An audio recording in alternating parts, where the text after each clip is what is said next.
What is up, everybody? Happy New Year 2020. Can't believe we've all made it this far. Say Happy New Year. Happy New Year. Hope you all had an amazing Christmas. We had a very good Christmas. If you don't know, we had our family. Oh, let's just get in the car. If you don't know, we had all our family come in. Megan's mum and brother, my mum, stepdad and 2 little sisters came. I cooked dinner for 8 people on Christmas Day, which was very interesting. It was late. 2 hours late, which isn't too bad for my first Christmas dinner. First turkey I've ever roasted, and I think the food was actually up to a pretty good standard. It was lovely. Yeah, and I got a little bit drunk by the time the dinner was served, but that's absolutely fine because it's Christmas Day. Anyways, yeah, we're in a little bit of a rush today, which is probably why I'm speaking so quick, but Megan is going to London and I need to film her a little workout, and then we're both going to work out. I think you're doing legs, yeah. I'm doing back, so I'm going to film my whole back workout for you guys, and then I'm going to talk a little bit later about why I'm doing this cut, how I'm doing it, how long, and all the details. But yeah, back workout. I'm going to start with deadlifts, and obviously that's one of like the big 3 lifts, which is something that I'm trying to improve: bench, squat and deadlifts. And to be fair, during this bulking period, everything has got a little bit stronger. Most notably, bench press has got stronger for me. Squats have as well, and also deadlifts. So it's probably like benches first, then deadlifts, and then squats.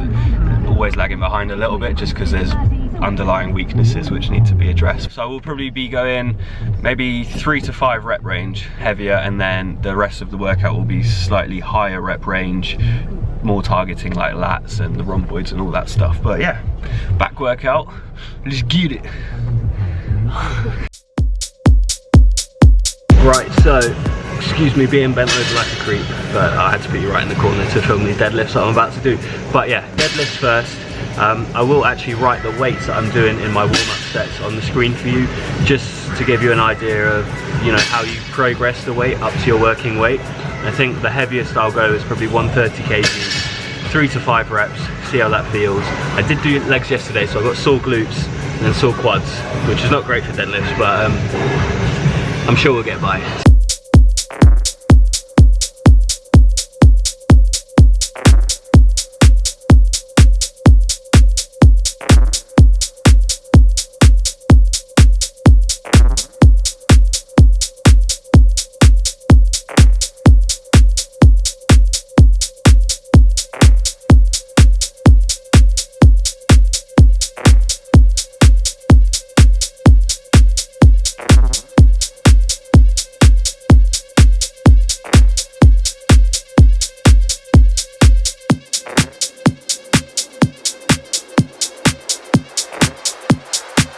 So as you saw, I pretty much warmed up in the weight by about 20 kg each set, and now I'm on my working weight, which is 120. My last warm-up set was 110, and that felt okay. Pretty hard, but I feel like I could push the weight up a little bit more. And by the way, if you don't warm up for your big lifts, I definitely recommend that you start doing that, because it loosens you up. It's going to help you lift heavier in the end, and also kind of when you're warming up with a lighter weight, it allows you to kind of reinforce those paths of movement. So like for instance, for a bench press or a deadlift, you're kind of reinforcing that muscle memory and kind of reminding yourself the correct path of movement, which I think helps when you put the weight up, helps you lift heavier. So yeah, first working set on deadlifts. I might push the weight up another 10 kg depending on how this set feels.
post-workout meal is served, and it's the one and only, the greatest, the best of all time post-workout meal, piri-piri chicken, kale and rice. You've probably seen me make this before. You may well have made it for yourself before, and if you haven't, you definitely should. I posted this recipe on my Instagram as part of a kind of January health kick. I'm just, obviously all my recipes are healthy, but really trying to just share the most healthy and easiest, quickest recipes.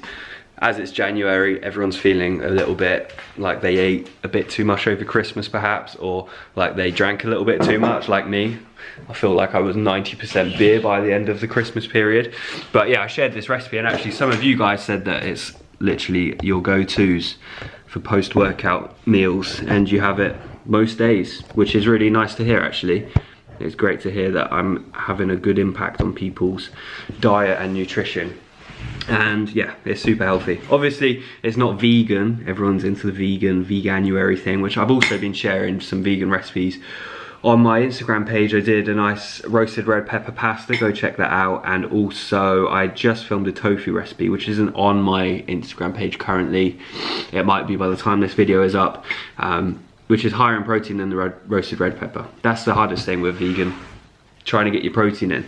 But yeah, I'm gonna eat this.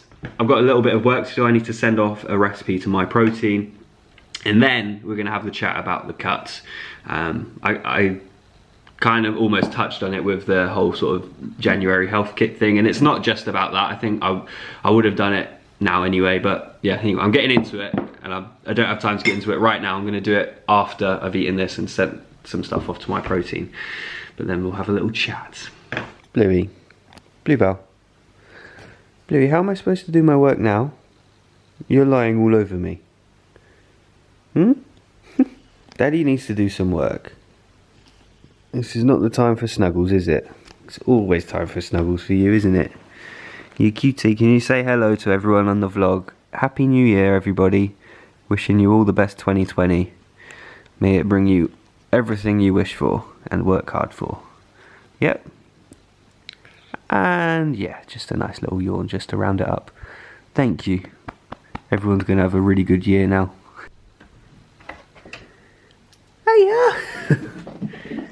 What are you doing in here, little pop? Sat down, having a snooze and doing nothing as usual. I'll leave you to it. You enjoy your time in there. Bye. Right, so out on a dog walk in the common with Bluebell. It's her favourite place. It's raining slightly, so if the rain does intensify, I might have to finish this talk at home. But I thought this would be a good time to talk about the mini cut. And I'm walking over to a bench because I feel slightly out of breath. It's a bit embarrassing. Maybe it's the blood. I'll blame it on the blood. I've still got low blood count. But yeah, mini cut. So why am I doing this? Why am I sharing it with you? Obviously Christmas has just been.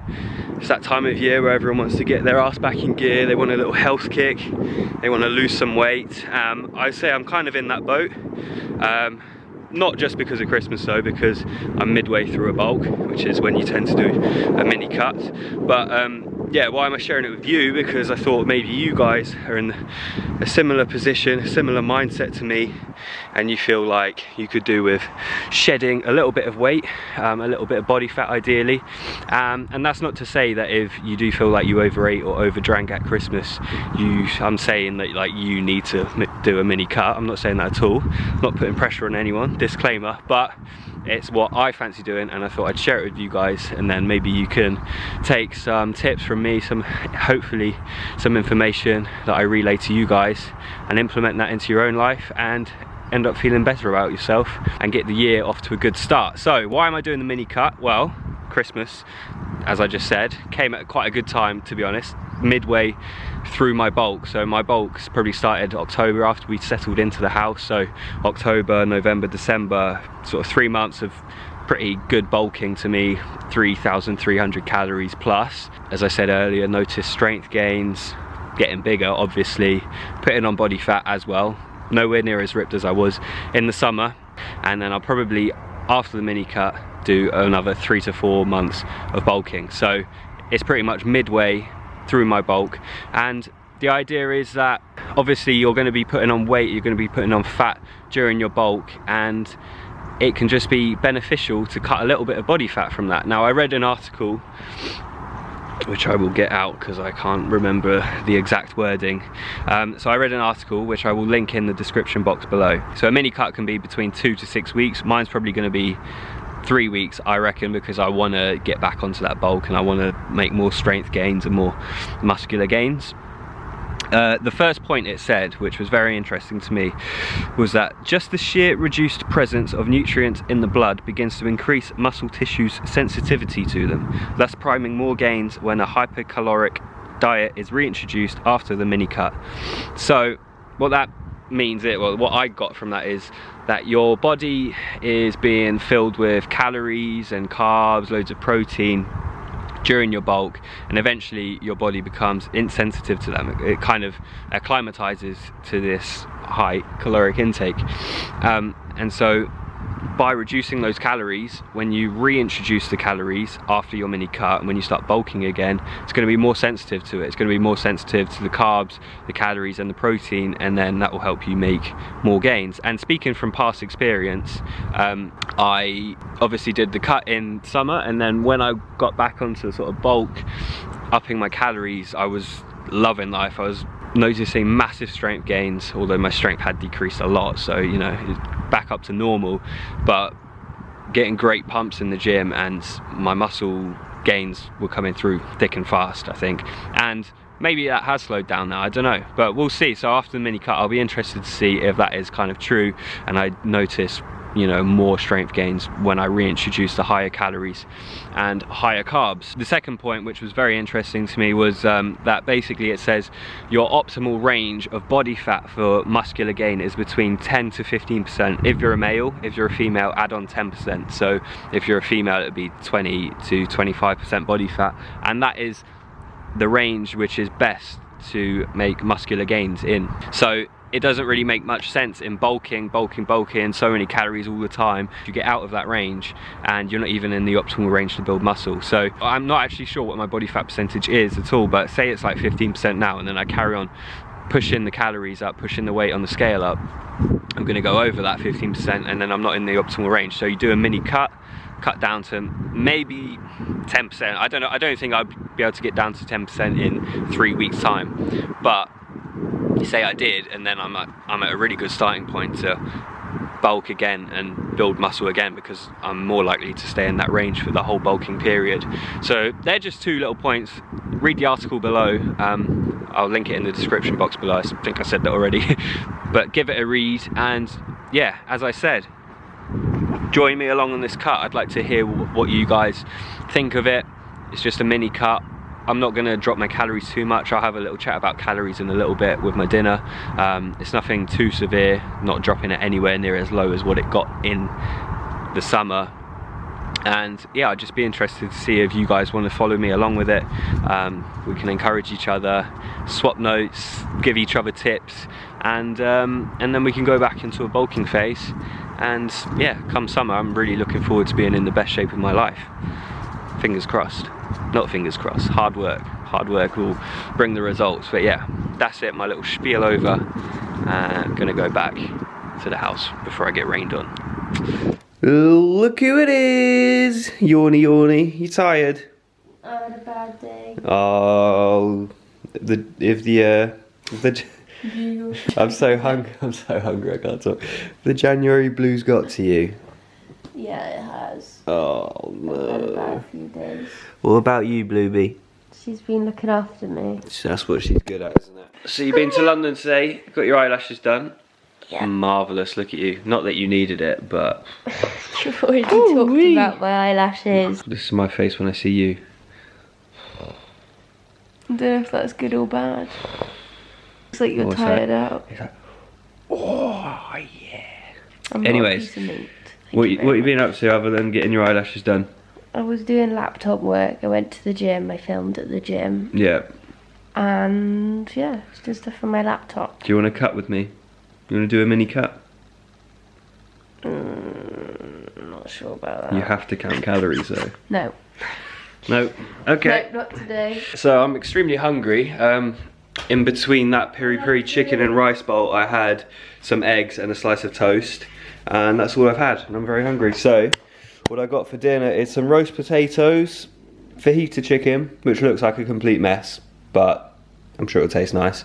Avocado, half an avocado, and some salad. And I've also got this little peri peri relish that we got to go with the cheeses at Christmas. It's literally my favourite thing. How good is that peri peri relish? I haven't had it. I actually haven't tried that, you know. Oh. For Christmas we had this spicy like Mexican cheese. It was called like Roquito cheese or something. Quite spicy, like the really orange, like kind of cheddary, but it's got chili in it. It tastes really good. That with that peri peri relish, forget it. Off the charts, mate. Or off the hook, off the charts, off the wall. No. Off the hook. Off the hook, mate. Off the hook, mate. But quickly, before I eat this and finish today's vlog, I just wanted to talk quickly about calories and basically how you do a cut. Now, Your food's gonna go cold. No, it's alright. Yeah, I know, but how much I love you guys. My food's gonna go cold, but I don't care. Yeah. So I've got a live vlog here. You got a what? A live vlog. I'm watching your vlog, but in real time. Yeah, she got front row seats to the vlog. Influence. I put out a little thing on Instagram saying who would be interested in doing this cut with me. As I said, that's kind of one of the reasons I'm sharing like what I'm doing with you guys, to encourage some people if they want to join in. And a couple people said like they don't know where to start at all. Sort of that fringe out. They just don't know where to start at all with the cut. So firstly, I'd say you pretty much have to count calories. I mean, I'm sure you could do it without counting calories. Well, you could. Okay, yeah, you can. Without counting calories. Yeah, like cutting. But then how do you really know how many calories you cut by and all that? Okay, so you could do it by guesswork. There you go. Megan's playing the devil's advocate. Quick, but I've done it. If you want a surefire way to make sure that you're going to lose weight and cut some fat, counting calories, I'd say, is necessary. I guess you could just cut out chocolate, say maybe I'm gonna have 1 slice of toast rather than 2 slices of toast, that kind of thing. I guess that will work. What I did is I just didn't eat as much sugary food. Yeah, so like cut out chocolate. But not cut it out, because then it makes it too hard. Okay, so just cut down on the chocolate. Yes, but if you are counting calories, basically, I've said this many times before, go on MyFitnessPal, put in all your details, it'll give you your maintenance level of calories, and then you just need to go and say you want to lose weight, and say how much weight you want to lose per week, and it'll give you the calories that you need to be aiming for, and it'll put you in a deficit. Or just add up what you're eating now, take 300 off, or take 400 or 500 calories off of what you're eating right now, and then if that doesn't work, take more off, basically. Your food. And of course, we're not talking about cardio either. I'm not going to be doing cardio. I do too. Yeah. I add in sprints when I cuts and stairmaster, incline walk, that kind of thing. That's what I did in the summer for my proper cut. But I'm not bothering with that. It's just a 2 to 3 week cut. It's not anything too major. Just want to shed a little bit of body weight. As I said, get back in that 10 to 15% body fat range, which is optimal for building muscle. And also, hopefully feel the effects of that kind of bounce back with the nutrient sensitivity thing that I was talking about earlier. Anyways, thank you very much for watching this vlog. I will continue. This will be like a little mini series. Yeah, I am. I'm gonna get to it. Yeah, thank you very much for watching the vlog. Hope you enjoyed it. It's good to be back. Sorry if I was a little bit rusty, because I haven't vlogged probably in about 3 weeks or so, or maybe even longer. This will be like a little mini series, so as I said, get stuck in, join in on this mini cut. Bluebell's trying to get some attention. You need to film Bluebell, not you. And yeah, keep your eyes peeled for more of these videos about the mini cut. I think my next video is actually going to be about like the goals that I've made for this year, New Year's resolution kind of thing. I'm gonna try and not make it too like cliche like everyone else does at this time of year. I actually wanted to do that video before Christmas, 3 things that I want to change about myself, but that will be the next video, and then I'll resume with the whole cutting thing. Yeah, thank you for watching again. I shall leave you with this. Oh, there we go. Do the wormy. Do the wormy. Bluey, what's he doing? Is that comfortable? How do you get that flexibility? It doesn't look like it should work. Not from you. Anyways, guys, thank you for watching. Bye.